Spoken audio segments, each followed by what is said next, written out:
Yeah, I think clinical pathways are going to be important. I think medicine is getting very complex, and I think we have to have pathways that are driven in to institutions that are flexible. I think pathways that are based on evidence but are flexible is really where we need to go, and that also have to be updated.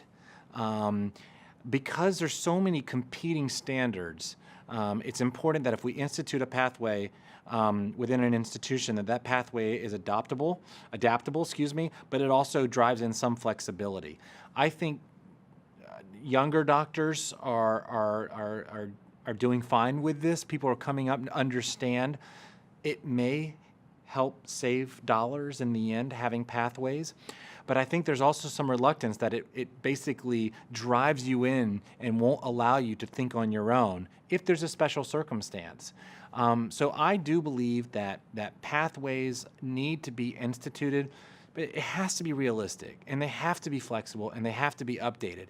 And if that's going to be done right, it's going to have to be done by a third-party vendor. It can't be done internally within the institution. There are third-party vendors that are coming out and saying, we can do this for you. We can develop a pathway system for each disease state, for each stage within each disease state, which I think are reasonable. I think that can only help guide young practitioners, but also avoid kind of the people who are just doing things that have no evidence to support. Because I'm sure a lot of physicians who may be practicing medicine and are not up to date on a lot of things, given how rapid things are coming.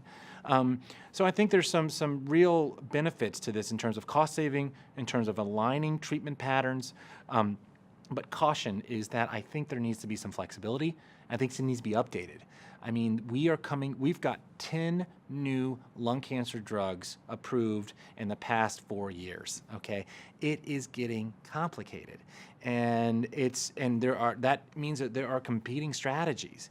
So I think we need to be realistic. Where we sit right now, nivolumab is approved for all patients, regardless of histology, after they fail platinum chemotherapy. So if I were developing a pathway, I would certainly say nivolumab is certainly a consideration or an option for patients that have progressed on chemotherapy, irrespective of PD-L1, given that it's a complementary test, not a companion diagnostics. But I may also have in there, in the theme of flexibility, that consider pembrolizumab, Keytruda, if PD-L1 positive.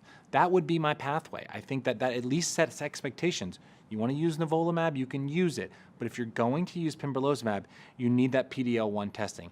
I don't think there's any pathway where you should say you can just use nivolumab. We've decided the pathway is going to employ nivolumab only, and we're going to ignore PD-L1.